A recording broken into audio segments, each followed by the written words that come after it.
আসসালামু আলাইকুম ভিউয়ার। এই যে আমরা এখন মনে করেন যে হাওড়ার উদ্দেশ্যে রওনা দিচ্ছি। এই যে গাড়ি, এই গাড়িতে আমরা আসছি। তা এখন আমরা এই যে পাগলার মসজিদ দেখলাম, দেখা শেষ। এখন আমরা রওনা দেবো হাওড়ার উদ্দেশ্যে। আপনারা সবাই আমাদের পাশেই থাকুন, ধন্যবাদ।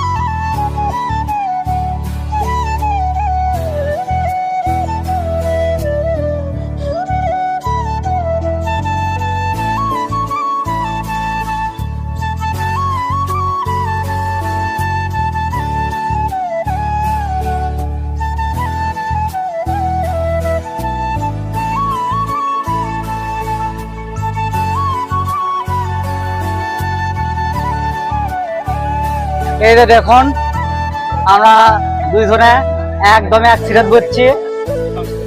তো আমরা এখন বাসে উঠলাম, এখন আমরা যাব হচ্ছে নিকলি হাওড়। আপনারা আমাদের পাশেই থাকুন। বলেন কিছু ভাই, সাদর ভাই কিছু বলেন ভাই। হ্যালো গাইস, আমরা অবশেষে কিশোরগঞ্জ পাগলা মসজিদ থেকে রওনা দিলাম আর কি।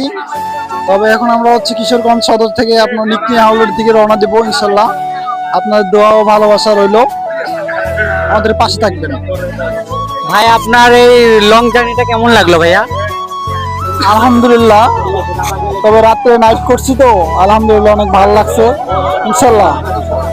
অনেক ভালো লাগছে। আপনার এই পাগলার মসজিদটা দেখে কেমন লাগলো? এই পাগলা মসজিদের অনেক কিছু রহস্যময় কোনো যেগুলো কাহিনী আছে আর কি, এগুলো কাহিনী বলে শেষ করতে পারবো না। তবে এই পাগলা মসজিদের ঐতিহাস ভিন্ন ভিন্ন একরকম মানে মানুষের রূপ ধরে আছে আর কি। তবে আলহামদুলিল্লাহ সব দিক দিয়েই পারফেক্ট, ভালো, এমনকি সুন্দর। যারা আমি না দেখেননি তারা খুবই মিস করবেন, আসবেন ইনশাল্লাহ, ভালো লাগবে। তো ভাইয়া একজনের ভাষ্যকার নিলাম, তা ওনার জার্নিটা খুব ভালো লেগেছে। তো আপনারা আমাদের পাশেই থাকুন। আমরা এখন এখান থেকে রওনা দিচ্ছি হাওড়ার উদ্দেশ্যে। আপনারা সবাই আমাদের পাশেই থাকুন। তো আমরা কিছুক্ষণ আগে পৌঁছালাম। পৌঁছানোর পরে আমরা এসে এখানে অবস্থান করলাম। তো দেখেন এখানে অনেকগুলো আপনার নৌকা সারি সারি বাঁধা আছে। এই নৌকাগুলো আমরা এখন একটা রিজার্ভ করবো, আর রিজার্ভ করে এখন দূরে কোনো পাল্লার জন্য আমরা রওনা দেবো। তো দেখুন এখানে এদিকে নিয়ে আসেন ক্যামেরাটা। এই যে দেখুন নৌকাগুলো আপনি কি সুন্দর সারি সারি করে বাঁধা আছে। যে মোটরসাইকেল আপনি উঠাইছে, এগুলো মনে করেন যে আপনি ওই পাশে নিয়ে যাবে। এই যে ওদিকে দেখেন যে দূরে লঞ্চ বিমান, এগুলো আপনার মনে করেন চলাচল করে। দেখেন কত সুন্দর মানে ভিউ। এখানে না আসলে ভাইয়া বোঝানো যাবে না এখানকার ওয়েদারটা যে এতটা সুন্দর, না দেখলে কখনো বোঝানো যাবে না ভাইয়া।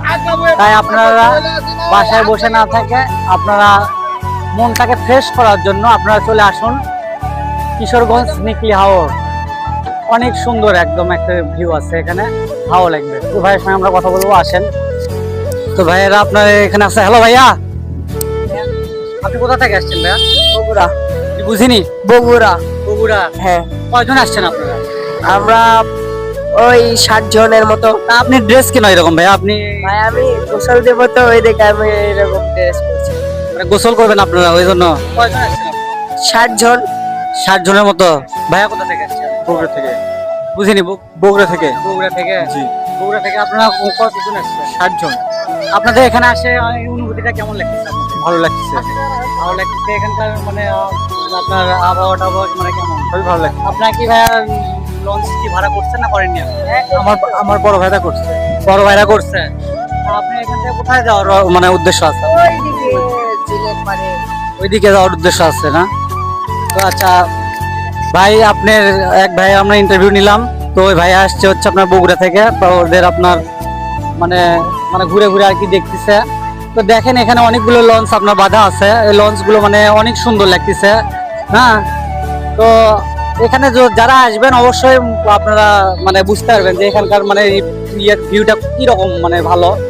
যারা আসবেন একমাত্র তারাই বুঝতে পারবে। তো ভাইয়া আপনি কোথা থেকে আসছেন? ফেনী। ফেনী থেকে। কখন আসছেন? সকালে। সকালে। তো আপনারা কয়জন আসছেন? 50 জন। ওই যে আমাদের নৌকা চলে আসছে। আপনারা নৌকা রিজার্ভ করছেন অলরেডি? হ্যাঁ। তো গাইস, এক ভাই আপনার ফেনী থেকে আসছে, কিছুক্ষণ আগে আসছে, ওনারা নৌকা রিজার্ভ করা হয়ে গেছে অলরেডি। তো ভাইয়া আপনি কোন জায়গা থেকে আসছেন? আমি আছি বগুড়া থেকে। বগুড়া থেকে আসছেন? কতক্ষণ আগে আসছেন ভাইয়া? আমি আসলাম এই তো 2 মিনিট আগে। 2 মিনিট আগে আসছেন। তো আপনারা কি নৌকা রিজার্ভ হয়েছে? না, নৌকা এখন কেবল দরদাম হচ্ছে। দরদাম চলছে। তো ভাইয়া আপনার এক ভাইয়া আপনার নৌকা রিজার্ভ করছে, আর এক ভাইয়া বগুড়া থেকে আসছে। ও ভাইয়া এখনো নৌকা রিজার্ভ হয়নি, এখনো মানে দরদাম চলতেছে। তো যারা আপনারা এখানে আসবেন অবশ্যই অবশ্যই নৌকাগুলো আপনারা দরদাম করে নেওয়ার চেষ্টা করবেন।